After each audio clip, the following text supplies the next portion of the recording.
Okay so ये हमने एक क्वेश्चन, ठीक है, डाटा लिखा हुआ है कि दो मासेस हैं, है ना, दोनों की वेलोसिटी दी हुई है, मास दिए हुए हैं और कोलिजन के बाद इनका v1 और v2 निकालना है। हमने एक फॉर्मूला पढ़ा था v1 m1 vm2 on m1 plus m2 plus 1 plus m2u on m1 plus m2। v2 आपका हो गया m2 minus em1 1 plus em1 1 इसमें वैल्यूज पुट करके क्या आंसर आपको कैलकुलेट करके दिखाऊंगा। सो m1 हो जाएगा आपका 5 kg, इसको हम m1 मान लें, इसको हम m2 मान लें। 5 माइनस e कितना हो जाएगा 0.7 और ये हो जाएगा 8। इसमें ये कितना है उनके यहाँ पर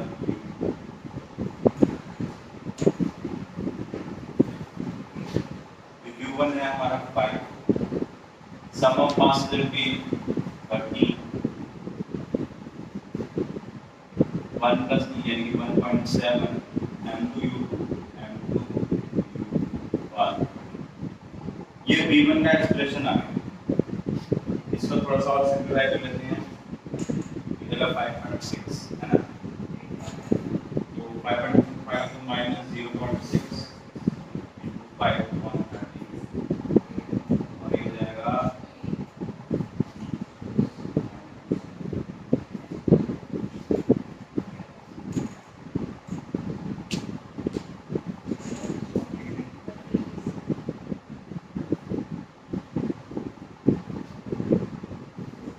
7.4 यार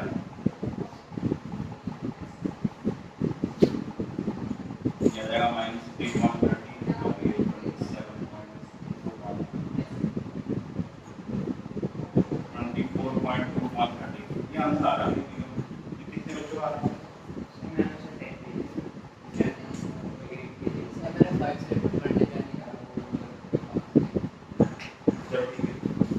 तो v1 का आंसर ये है और v2 का आंसर ये भी लिख देते हैं। m2 हो जाएगा 8 माइनस e हो जाएगा 0.7 m1 हो जाएगा 5 और u2 हो जाएगा आपका 1 प्लस e मतलब 1.7 और m1 u1 m1 5 और divide by m1 plus m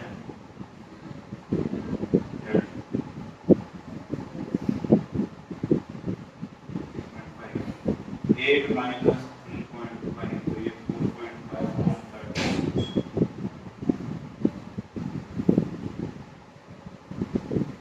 अच्छा ये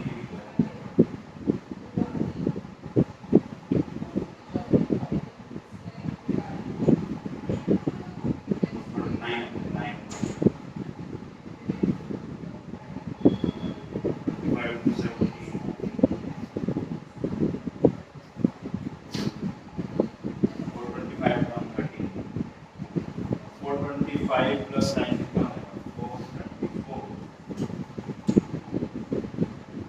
तो हम डेसिमल में निकालें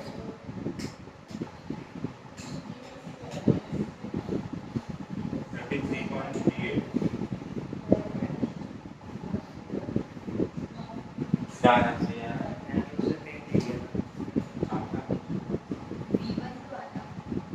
यार चलिए ठीक है, नोट डाउन कर लीजिए आंसर। ये आपका v2 हो गया और ये v2 इसको हम नॉन शॉर्ट कर रहे हैं 1.86 मीटर पर सेकंड, ठीक है। आगे बढ़ते हैं। तो एक सिंपल सा क्वेश्चन था जो हमने फॉर्मूला किया है उसके बेसिस पे, right.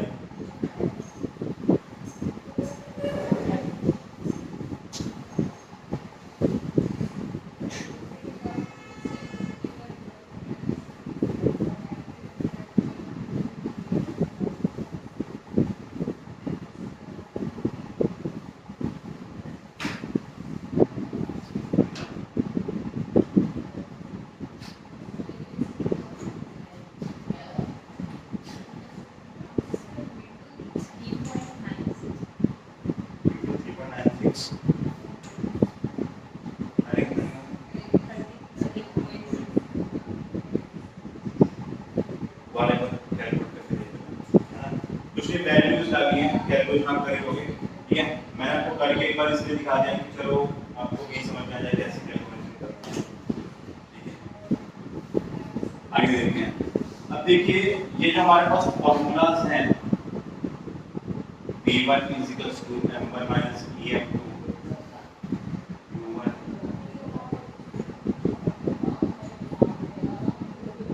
Divide by m1 + m2। इन्हीं फॉर्मूलाज के बेसिस पे हम कुछ केसेस डिस्कस करेंगे जो हमारे रियल लाइफ में होते हैं, और उसमें भी ये देखिए कि रियल लाइफ में जो हमें दिखता है क्या वो इस फॉर्मूले से आ रहा है, वो चीज़ हम देखिए, ठीक है।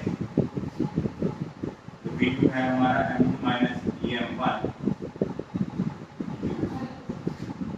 1 + em1 1 4 m1 + ठीक है। तो v1 और v2 हमारे पास फॉर्मूला आ गया, ठीक है। अब हम केस डिस्कस कर रहे हैं। पहला case m1 is very large as compared to m2 and u1 is equal to 0, यानी कि एक दीवार है, दीवार का मास, इसीलिए मान लो दीवार का अपने बॉल मारे, बॉल के अगर दीवार का मास होता है तो m1 को आप मान लो बॉल और m2 को आप मान लो बॉल, ये m2 है, ये बॉल जब इस पे टकराएगी, टकराने के बाद जब ये वापस आएगी तो कितनी स्पीड से आएगी, ठीक है। अब आप सोच के देखिए जब हम दीवार पे बॉल मारते हैं तो लगभग उतनी स्पीड से वापस आता है ना, हालांकि एग्जैक्टली हम नहीं बोलेंगे कि एग्जैक्टली उतनी स्पीड से आती है, बट काफी हद तक जितनी स्पीड से आएंगे उतनी स्पीड से वापस भी आती है ना। तो क्या रियल में ऐसा होना चाहिए, मतलब रियली जो फॉर्मूला है उसके अकॉर्डिंग क्या ये चीज कैलकुलेट हो पा रही है, वो हम देखें, ठीक है। तो यहाँ पर क्या करना है, हमने v2 कैलकुलेट करना है। अच्छा v1 भी कैलकुलेट करना कि दीवार है, दीवार को इमीडिएटली आप बॉल मारो तो दीवार नहीं हिलेगी, उसके वेलोसिटी कैलकुलेट करने की जरूरत नहीं है। हमें ये बताना है कि जो बॉल हमने मारी थी वो टकरा के जब वापस आई है ना, उसकी कितनी वेलोसिटी। कोएफिशिएंट ऑफ रेस्टिट्यूशन अगर हम यहाँ पर e मान लेते हैं, ठीक है, तो उसके अकॉर्डिंग हम सॉल्व कर रहे हैं। तो v2 वाला जो फॉर्मूला है वो मैं, ठीक है, लिख रहा हूँ यहाँ पर m2 - em1 u2 1 + e m1 u1 m1 + m2 m1 + m2, ठीक है। तो हमने यहाँ पर क्या चीज करना है, u1 0 करना है, u1 0 करना मतलब ये टर्म 0 हो गया, तो ये पूरा टर्म 0, ठीक है। अब ये वाला टर्म 0 हो गया, तो v2 = m2 - em1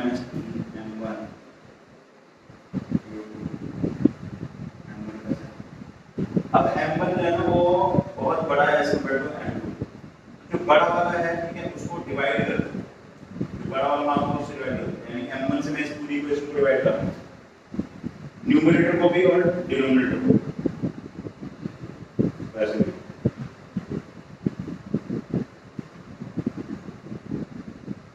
न्यूमरेटर में दोनों में डिवाइड कर दो, क्या बचेगा यहाँ पर,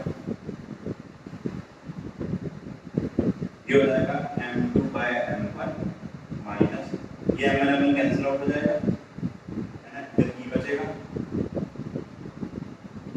और ये u को भी मल्टीप्लाई, ठीक है। u इससे भी मल्टीप्लाई है, इससे मल्टीप्लाई है, m1 डिवाइड बाय इससे भी होगा, इससे भी होगा, इधर तो कैंसिल आउट हो जाएगा, m2 / m1 बचेगा, ठीक है। और नीचे m1 / m1 1 और ये m2 / तो क्योंकि m2 बहुत छोटा है एज कंपेयर टू m1, तो m2 / m1 is very small as compared to 1, ठीक है। It can be neglected, है ना। तो यहाँ पर ये m2 / m1 है, ठीक है, ये नेग्लेक्ट हो जाएगा, नेग्लेक्टेड,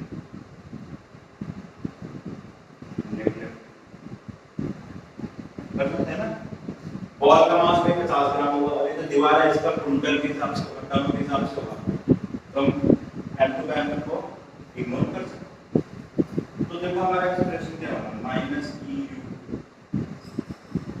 जो है वो बॉल की वेलोसिटी है ना, u1 जो है वो बॉल की और u2 जो है ये बॉल की वेलोसिटी u2 है। तो ये जो हमारा v2 आ रहा है,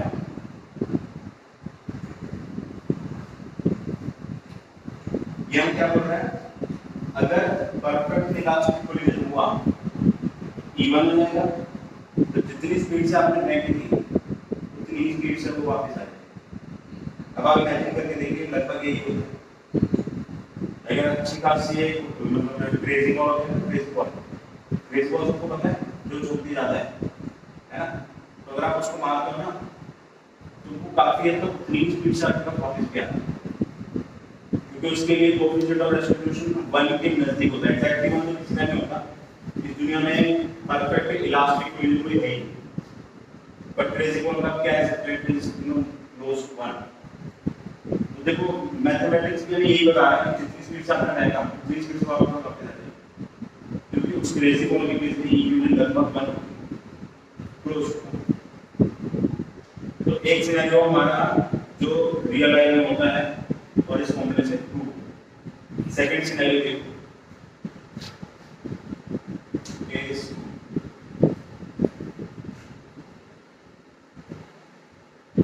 m1 very very greater than m2, now u2 is, यानी अब जो छोटा वाला है वो रेस्ट पे है, मास तो अभी भी वही रखा हुआ है, लेकिन अब जो छोटा वाला मास है वो रेस्ट पे है। तो ऐसा कौन सा केस है कि जो छोटा मास है काफी छोटा वो रेस्ट पे है और जो बड़ा मास है वो अभी उसको टक्कर रहा है। इसको आप ऐसे इमेजिन कर सकते हो, एलिफेंट ईटिंग बॉल, एक बॉल पड़ी हुई है उसको हाथी जो है वो टांग रहा है, हाथी की जो टांग है उसका मास बहुत ज्यादा है एज कंपेयर टू फुटबॉल, ठीक है। तो अब जब हाथी ने वो बॉल मारी, ठीक है, तो उस बॉल की स्पीड क्या होगी, हाथी ने अपने पैर की स्पीड जो चलाई, ठीक है, उसके कंपैरिजन जो बॉल है वो किक होने के बाद कितनी स्पीड जाएगी वो हमें कैलकुलेट करना है, ठीक है। कैसे करेंगे, यहाँ पे हमें किसकी वेलोसिटी चाहिए, v2 चाहिए, v1 की चाहिए। जब हाथी ने फुटबॉल को मारा तो बॉल की कितनी स्पीड हुई, किक लगने का वही पता लगाना है, और हाथी का पहले क्या उसकी स्पीड चेंज हुई या नहीं वो भी पता लगाना।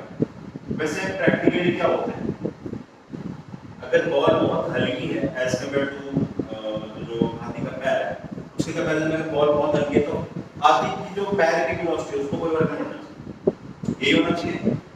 तो आपको मैथमेटिक्स भी करना है व्यापक, सो v1 greater than m1 minus m1 1 plus e m1 plus m, तो u2 0 है तो ये वाला टर्म 0 हो गया, ठीक है। अब बचा m1 minus em2 u1 upon m1 plus m, ठीक है।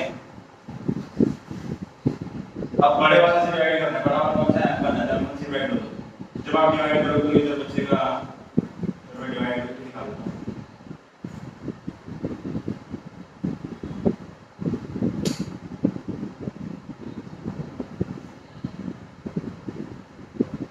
तो देखिए ये तो टर्म हो गई 1 है ना, ये टर्म 1, m2 बाय m1 जो है वो नेगलिजिबल है, 0 हो गया, इधर u1 भी दो,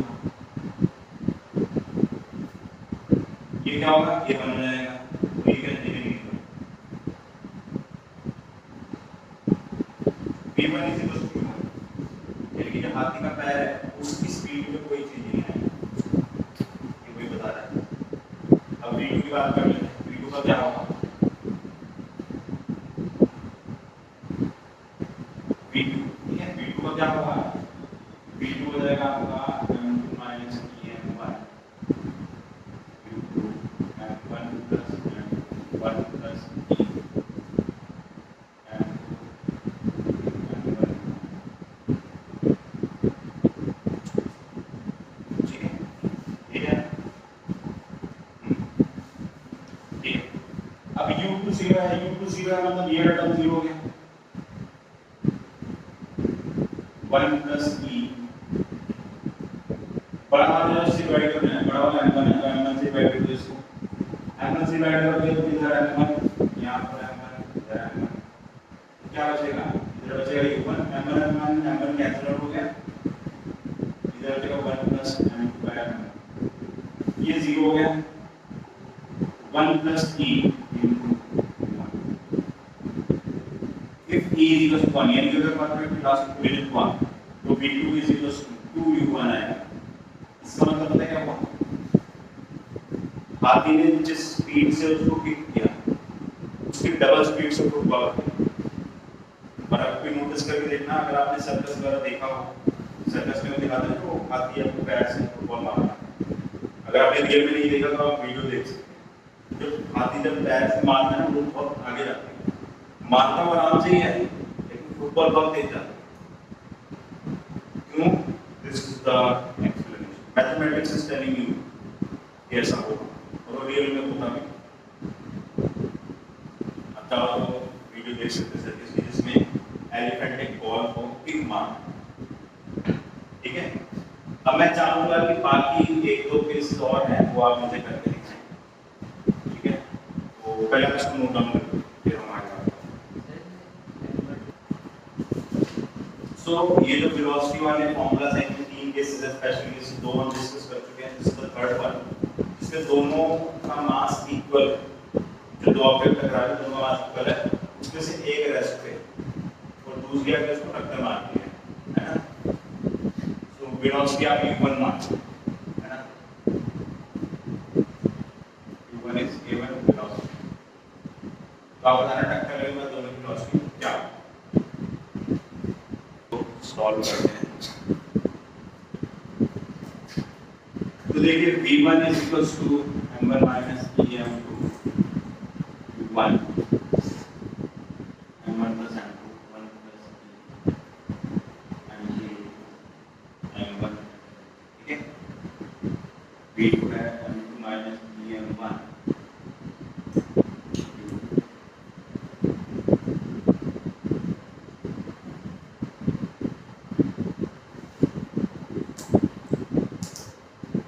m1 m2 जो है वो बराबर है, m1 is equals to m2,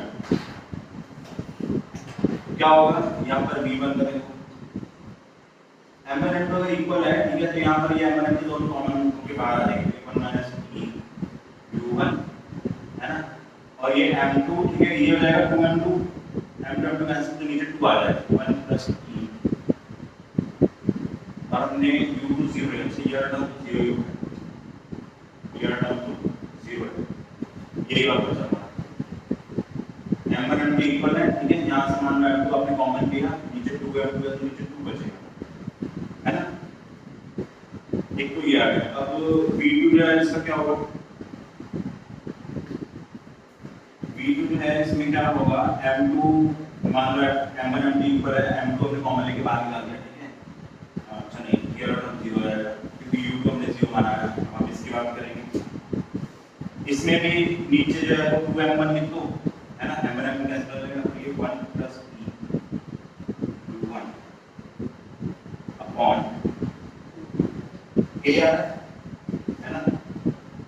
अब अगर if e is equals to 1, अगर परफेक्टली लास्ट इक्वेशन है, इसकी वैल्यू कितनी आ जाएगी, 0 है, यानी कि ये ऑब्जेक्ट रेस्ट पे थी ना, m2 है ना, हाँ ठीक है, और ये m1 है, ये u1 वेलोसिटी से आ रहा, ठीक है, ये 0 था, टक्कर लगने के बाद क्या होगा, v1 0 हो जाएगा, ये रेस्ट पे आ जाएगा और ये इतनी स्पीड से आगे चला जाएगा।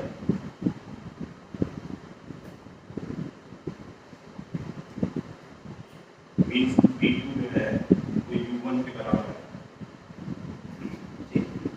अब आप लोग इसे कैसे, यहाँ पर e का 1 तो 0 आ गया, तो v1 तो 0 आ गया है ना, v1 0 आ गया। अब v2 कितना आएगा, e का 1 तरफ है तो 2 by 2 में बराबर, ये इक्वल टू 1 और ये रिब में होता है, ठीक है। आपको अब आपको जैसे ना अभी थोड़ी देर पहले आपको बोला था कि परफेक्टली आइडियल गिलास की ब्रिज को होता है रियल रेक्टेंगल, वो एग्जैक्टली आइडियल केस नहीं है but it is close to ideal case. हमारे पास ऐसे केसेस हैं, ऐसे एग्जिस्ट करते हैं जिसमें इक्वल क्लोज टू वन, तो वो काफी क्लोज रिजल्ट देते हैं आइडियल जो इलास्टिक मीडियम, ठीक है।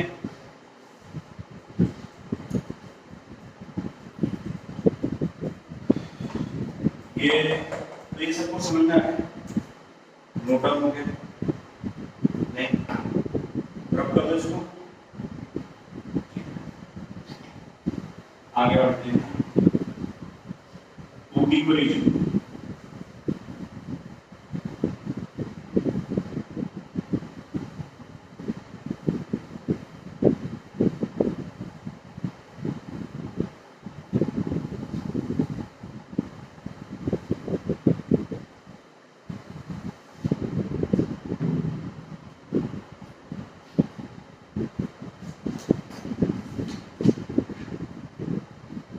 डिवीजन में दो टाइप के होते हैं। पहले हम बॉल वाला केस करेंगे, पहले डिवीजन बॉल के साथ या फिर अर्थ सरफेस के साथ देख लेते हैं, तो अर्थ सरफेस के साथ देख लेते हैं,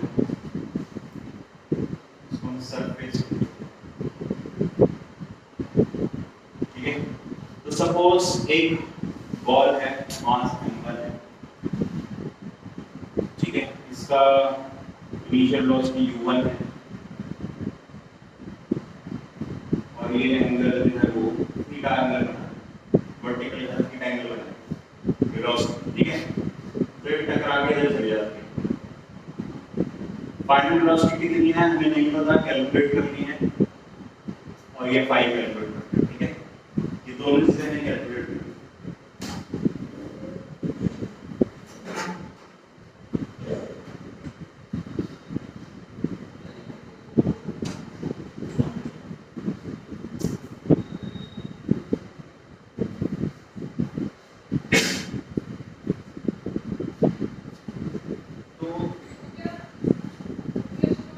V1 कैलकुलेट करना, 5 कैलकुलेट, V1 और 5 कैसे कैलकुलेट करेंगे?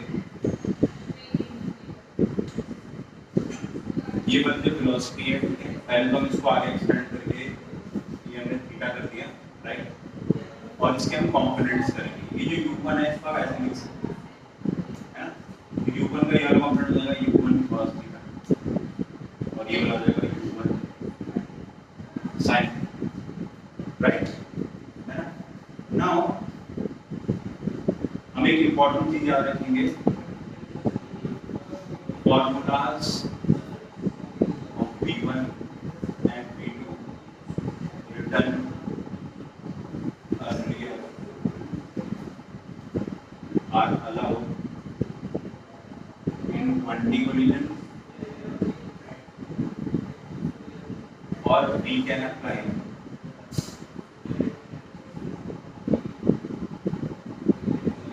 those formulas in 2D collision along line of collision. Line of collision क्या होता है मैं भी आपको समझा देता हूँ। जैसे देखो ये सरफेस है, एक बॉल इस पे टकराएगी, जब बॉल टकराएगी तो उनकी जो सरफेस है, ठीक है, उसके जो परपेंडिकुलर लाइन होती है उसको हम लाइन ऑफ कोलिजन, ठीक है।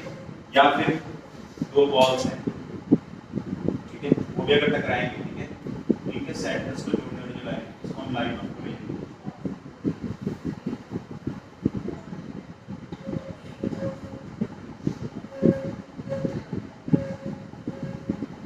ये लाइन ऑफ कोलिजन इंपॉर्टेंट इसलिए है क्योंकि वो जो हमने v1 को कॉम्प्लीट किया ना, वो हम इसे लाइन ऑफ कोलिजन के अलोंग लगा सकते हैं, क्योंकि हम इस मोशन को ब्रेक करके देख रहे हैं। कैसे ब्रेक कर रहे हैं? एक तो इस डायरेक्शन में मोशन को देख रहे हैं और एक इस डायरेक्शन में मोशन, ठीक है। यहाँ पर हम मान रहे हैं नो फ्रिक्शन, यहाँ पर मान रहे हैं नो फ्रिक्शन, ठीक है। अगर फ्रिक्शन नहीं है तो अच्छा, इसके भी हमने कंपोनेंट नहीं लिखी, इधर देखिए इसके हमने कंपोनेंट नहीं किए, हो जाएगा v1 cos phi, v1 हमने कंपोनेंट्स कर लिए।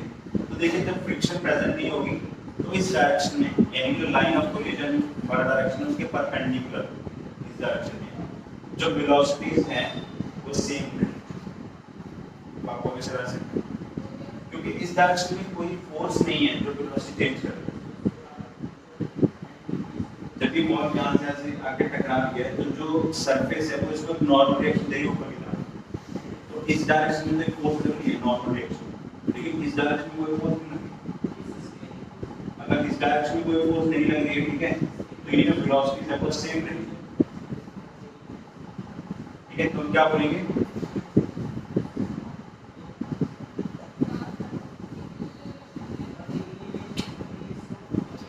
we will say inner direction perpendicular line of action if friction is not present,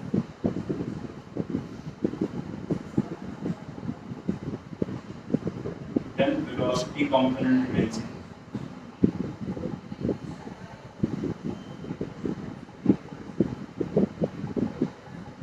यानी कि v1 sin phi is equals to u1 sin theta, ये फर्स्ट इक्वेशन आ गया। इस डायरेक्शन में velocity change नहीं करेगी। अगर आप फ्रिक्शन है तो फिर आप ये याद रखिएगा, बट 90-100 में इसमें फ्रिक्शन नहीं आता क्योंकि बहुत ज़्यादा कंप्रेस हो जाता है। ओके, ये हो गया। अच्छा, सेकंड वाली इक्वेशन क्या करेंगे, अब देखो अगर मैं बोलूँ कि ये एक ऐसा वाला कंडीशन है कि एक बॉल है वो इस सरफेस पे टकरा के वापस आएगी, तो अभी अपने जो केस डिस्कस किए उसमें कौन सा वाला केस है, बॉल और बॉल वाला केस है ना। बॉल और बॉल वाले केस में वेलोसिटी देखो कितनी आई, e टाइम्स आई, जो रिफ्लेक्टेड वेलोसिटी है वो e टाइम्स होगी, राइट है ना। इसका मतलब ये है क्या हुआ, e टाइम्स आई ना, तो इसका मतलब आपको याद क्या रखना है, वेलोसिटी कंपोनेंट जो लाइन ऑफ कोलिजन के अलोंग है वो टकराने के बाद e टाइम्स हो जाता है और अपोजिट हो जाता है। ये और हम चीज लिख लेंगे, उसमें हमारा आंसर आ जाएगा, ठीक है। So we will say velocity component along line of collision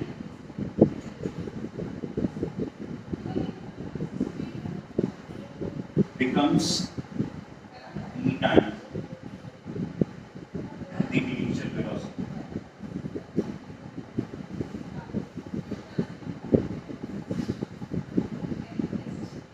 So we can say, आप इधर आगे लिखते हैं, we can say कि ये जो फाइनल वेलोसिटी है इसका ये वाला कंपोनेंट होगा वो इस कंपोनेंट का e टाइम्स होगा, v1 cos phi e times of u1 cos theta with minus sign। Minus sign क्यों आ रहा है, डायरेक्शन, माइनस साइन डायरेक्शन बता रहा है और तो देखो दो इक्वेशन आ गई, solving 1 and 2 we get v1 time. उसको पहले नोट डाउन करिए, फिर मैं आपको आगे सॉल्व करके दिखाऊंगा। तो देखिए जो हमारे पास दो इक्वेशन है, ये वाली इक्वेशन और वाली इक्वेशन, इन दोनों को सॉल्व करके v1 की वैल्यू निकालनी है और phi निकालना है। कैसे निकालेंगे देखिए, ये वाली इक्वेशन और इक्वेशन नंबर 2, इन दोनों को अगर मैं स्क्वायर कर दूं और ऐड कर दूं, squaring and adding equation 1 and 2 क्या हो गया, देखो v1 square sin square phi,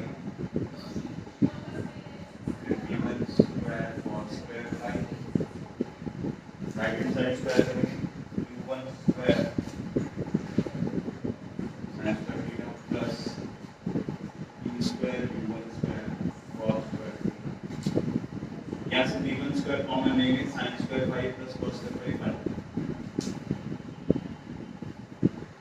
b1 square common लेंगे बचेगा sin square plus b square cos square ये टर्म बन गए तो b1 को डालिए 2 of sin square plus b square cos square b1 आ चुका है। ठीक है, अब फाई के वैल्यू निकालनी, फाई के लिए डिवाइड